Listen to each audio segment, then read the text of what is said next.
बिस्मिल्लाहिर्रहमानिर्रहीम। अस्सलाम वालेकुम। क्या चाल हैं आपके? इस वक्त हम जिस ज़रूरी बात के लिए हाजिर हुए हैं, एक तो पाकिस्तान ने जो कर्जा वापसी किया उसके बारे में बात करेंगे। दूसरा, सदर ट्रंप की बात करेंगे कि उनका पाकिस्तान आना कन्फर्म हो चुका है।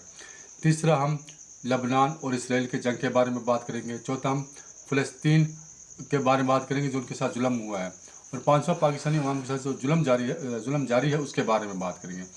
सबसे पहले हम जब पाकिस्तान ने कर्जा वापसी किया है उसके बारे में, और जब पाकिस्तानी अवाम के साथ जुल्म जारी है उसके बारे में बात कर लेते हैं। कि एक तो इसकी मिसाल ऐसी है जैसे कि पाकिस्तान का काम जा रहा है कि हमने कर्जा वापसी कर दिया है, लेकिन ये कर्जा वापसी जैसे हुआ है उससे पहले पाकिस्तानी अवाम की खाल उतारी गई है।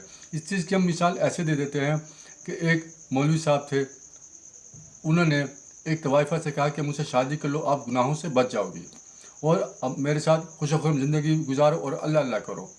लेकिन तवाइफा राज़ी ना हुई क्योंकि उसकी आदत थी। लेकिन जब मौलवी साहब ने उसको ज़्यादा जिद किया तो उसने कहा ठीक है मौलवी साहब, ऐसे करें कि 40 दिन तक आप भीख मांग लें। अगर आप भीख मांग लेते हैं, जिस दिन आप भीख मांगना छोड़ेंगे तो मैं यहाँ से अपना ये नाच गाना छोड़ दूँगी और आप भीख मांगना छोड़ देंगे। तो मौलवी साहब राज़ी हो गए, चलो ये गुनाहों से तो बचती है और मैं इस चीज़ पर राज़ी हो जाता हूँ। 40 दिन तक मौलवी साहब ने भीख मांगी। 40 दिन के बाद जब वो मौलवी साहब ना है तो तवाइफा ने देखे कि 40 दिन पूरे हो चुके हैं। तो तवाइफा उसका मौलवी साहब के पास हाजिर हुई। तो मौलवी साहब से कहा कि ऐसा करें कि अब आप भीख मांगना छोड़ दें, मैं आपके साथ शादी के लिए राज़ी हूँ। तो मौलवी साहब को तैश आ गया। मौलवी साहब ने कहा कि नहीं, तुम जो जाओ पहाड़ में, नाचती हो नाचो, मेरे से कोई काम नहीं, मैंने अपना काम जारी रखना है। तो हमारे हुक्मरानों का ऐसा ही काम जारी है कि एक तरफ तो कहते हैं कि पाकिस्तान के ख़जाने में 18 अरब रुपए तक जो हो चुके हैं और हमारी मईशत बेहतर हो रही है, और दूसरी तरफ यूएई को तो 3.5 अरब कर्जा दिया जा रहा है, लेकिन उस दूसरी तरफ से वहाँ से दोबारा दूसरे मुल्क से लिया जा रहा है। और तीसरा, 18 अरब होने के बावजूद भी आज भी IMF से 1-1 अरब डॉलर के लिए मिन्नतें करते रहते हैं। और उससे बड़ा जुल्म यह है कि जो पाकिस्तानी जो पेट्रोल है जिसकी मद में तकरीबन 6 हफ्तों के दौरान या 1.5 माह के दौरान तकरीबन 180 अरब रुपए लेवी की मद में वसूल किए गए हैं, और उसके बावजूद भी ये दुनिया में अब भी IMF से मांगते फिरते हैं।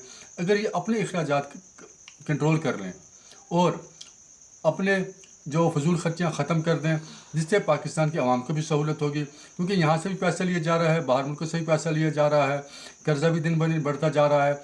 अगर ये 2 अरब रुपये भी दे दें और 23 अप्रैल को जैसे बात हुई है 1.5 अरब रुपये की, वो भी दे दें, तो उसके बाद क्या कर्जा हमारा ख़त्म हो जाएगा? नहीं। अगर इनके पास 30 अरब डॉलर भी यहाँ ख़जाने में हो जाए, 40 अरब डॉलर भी ख़जाने में जमा कर लेंगे, लेकिन वही जो तवाइफ और मौलवी साहब वाली बात कि ये भीख मांगने से तब भी बाज नहीं आएंगे, ये तब भी IMF के पीछे घूमकर 1-1 अरब रुपए के लिए उनके पैर पकड़ने के लिए भी तैयार हो जाएंगे। हुक्मरानों को चाहिए कि लालच और करप्शन को ख़त्म करके ये पाकिस्तान की तरफ सोचें और इज़्ज़त की तरफ सोचें कि जिसके वजह से हमारी पाकिस्तान में इज़्ज़त हो। जैसे कि अब तमाम मुल्क आ रहे हैं, लेकिन ये कामयाबियाँ तब तक रहती हैं जैसे कि ये आज हमारा वक्त चल रहा है और हमारे हालात अच्छे हैं। तो इसमें अब हमें स्टैंड लेना चाहिए, और स्टैंड लेने से मुराद ये है कि हमें और मुल्क से कर्जा नहीं मांगना चाहिए, ताकि ये हमारा इस वक्त जो इज़्ज़त है मुस्तकिल तौर पर बहाल रह सके, ताकि आने वाले वक्त में हमें दिक्कत ना हो। दूसरा, सदर ट्रंप साहब पाकिस्तान आ रहे हैं। इस्लामाबाद, पिंडी और काफ़ी शाहराहों को बंद कर दिया गया है और सिक्योरिटी सख्त हाई अलर्ट कर दी गई है, और बहुत सी जगहों पर नाके भी लगा दिए गए, इजाफी नफरी भी तैनात कर दी गई है, क्योंकि और ममालिक के सरबराह भी आएंगे, जो कि हमारे लिए बाइस इज़्ज़त भी है और ख़ुशी की बात भी है। लेकिन वो ट्रिम किया, यानी कि एक जैसे गीदड़ है, उसको चीखो पुकार के अलावा कुछ नहीं समझ आता कि वो सिर्फ चीखता रहता है। तो ट्रिम साहब भी जैसे कि मुज़ाकरत के लिए आ रहे हैं, तो इनको चाहिए अपना लहजा बेहतर बनाएं। लेकिन अगर देखा जाए तो आते हुए भी धमकियाँ देते हुए आना कि अगर ये मुज़ाकरात ना हुए तो मैं ईरान को तबाह कर दूंगा, मैं उनके बिजली घर तबाह कर दूंगा, मैं ईरान को निस्तर नाबूद कर दूंगा। दूसरी तरफ से जिसकी वजह से ईरान को भी गुस्सा आ चुका है और ईरान ने भी बयान देना शुरू कर दिए हैं कि अगर हमारे पर कोई ऐसी वो की गई तो हम उससे सख्त जवाब देंगे, तो वो इस चीज़ को याद करेंगे। क्योंकि इस वक्त जो दोनों के मुज़ाकरात बज़ाहिर तो लोग कह रहे हैं कामयाब जा रहे हैं, और ट्रंप का कहना भी है और ईरान का कहना है कि अभी यहाँ मुज़ाकरात दूर दूर तक नज़र नहीं आ रहे। यानी कि जैसा कि अमेरिका का कहना है कि हमें यूरेनियम देगा और हमारी ये शराइत मानेगा, और दूसरी तरफ ईरान ने भी कह दिया है कि हम यूरेनियम किसी सूरत भी नहीं देंगे। और दूसरी तरफ जैसे اگلی بات کو بھی میں اس کے ساتھ اٹیچ کر دیتا ہوں، جیسے کہ لبنان اور اسرائیل کی جنگ کے بارے میں نے کہا تھا، اس کو بھی اسی بات کے ساتھ اٹیچ کر دیتے ہیں۔ جیسا کہ اسرائیل نے لبنان میں دوبارہ حملہ کیا ہے، اور اس وقت جو لبنان اور اس حملے میں اسرائیل کا فوج کا نقصان بھی ہوا ہے، یعنی کہ الٹا اسرائیلی فوجوں کے 2 فوجی ہلاک بھی ہو چکے ہیں اور 9 زخمی ہیں۔ اور کیونکہ زمینی جنگ میں اسرائیل لبنان سے نہیں جیت سکتا، وہ صرف اور صرف معصوم لوگوں پر بمباری کرتا ہے اور اس قسم کے ہتھ کنڈے کرتا ہے کہ تاکہ وہاں کی عوام اٹھ کھڑی ہو۔ لیکن وہاں کی عوام بھی ایسی ہے کہ وہ جب وہاں پر حملے ہوتے ہیں تو وہاں کی عوام میں اور غصہ آتا ہے، اور وہ اپنے لوگوں سے کہتے ہیں کہ دوبارہ حملہ کیا جائے، ہمارا بدلہ لیا جائے، اس سے امن نہیں آئے گا۔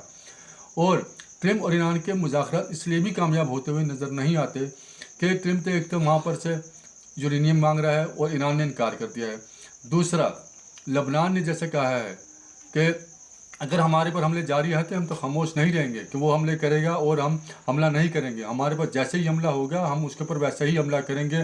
اگر لبنان اسرائیل کی جنگ جاری رہتی ہے تو اسلام آباد مذاکرات کا کوئی فائدہ نہیں ہے، کیونکہ نیتنیاہو ٹرمپ کے اختیار میں ہے نہیں، اور جب تک نیتنیاہو بیٹھا ہوا ہے تو یہ معاہدہ کسی صورت بھی کامیاب نہیں ہو سکتا، یہ صرف اور صرف ایک ٹائم پاسی ہوگی، اور وہ یہاں آ بھی جائیں تو یہ اس کا کوئی فائدہ نہیں ہوگا۔ ہاں، پاکستان کی عزت میں اضافہ ہو جائے گا، لیکن اس کا جنگ بندی پر کوئی فرق بھی نہیں پڑے گا، کیونکہ جیسا کہ میں نے کہا کہ فلسطین کے اندر ظلم جاری ہے، اور غزہ میں جو دوبارہ بمباریاں کی گئی ہیں اس میں مزید 7 فلسطینی شہید ہو چکے ہیں اور 24 زخمی ہیں، اور جنگ بندی کے بعد سے اب تک 773 فلسطینی شہید ہیں اور 2100 سے زائد زخمی ہیں، اور غزہ کی عمارتوں کے ملبے سے بھی 761 لاشیں برآمد ہوئی ہیں، اور متعدد متاثرین اب بھی ملبے کے نیچے ہیں۔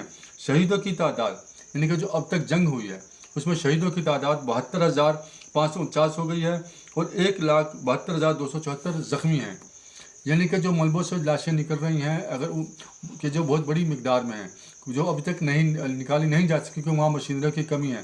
اس سے اندازہ لگا سکتے ہیں کہ یہ کیسی جنگ بندی ہے۔ ایک طرف تو فلسطین پر حملے جاری ہیں، لیکن اگر اس وقت حماس نے ایک بھی میزائل یا ایک بھی راکٹ اسرائیل کی طرف پھینک دیا تو جنگ بندی ختم ہو جائے گی، اور وہ شدید قسم کی بمباری شروع کر دے گا جس میں عام عوام شہید ہوگی۔ اور تمام تنظیمیں کہاں ہیں کہ جس میں امن فوج مارے جا رہے ہیں، لیکن اسرائیل پر کوئی پابندی نہیں ہے، اسرائیل کے اوپر کسی قسم کی، حتیٰ کہ جیسے افغانستان تھا اس کے اوپر پابندیاں لگی، ایران ہے اس کے اوپر پابندیاں لگی، جہاں پہ یہ اپنی عوام کا خیال نہیں کرتا، لیکن وہاں پر اسرائیل ہر قسم کے فلسطینیوں کو شہید کر رہا ہے، لیکن اس کے اوپر کسی قسم کی پابندی نہیں۔ کہاں ہے وہ اقوام متحدہ، کہاں ہیں وہ تمام ادارے جو اس وقت مسلمانوں پر ظلم ہو رہا ہے اس کے بارے میں تو کچھ نہیں بول رہے، لیکن اگر ایک کافر کے اوپر ظلم ہو جائے یا کسی قسم کا کوئی مسئلہ ہو جائے تو اس پر تمام کفار اکٹھے ہو جاتے ہیں، اقوام متحدہ کو بھی ہر چیز یاد آ جاتی ہے اور ان کے ہیومن رائٹس بھی یاد آ جاتے ہیں۔ لیکن یہاں پر 72,000 لوگ شہید ہونا، 2.25 لاکھ لوگوں کا زخمی ہونا، اور اب بھی جنگ بندی کے بعد معاہدے کو توڑتے ہوئے ان لوگوں کو مارنا، اس وقت یہ ادارے کہاں ہیں؟ اللہ تعالیٰ ہم تمام مسلمانوں پر رحم فرمائے۔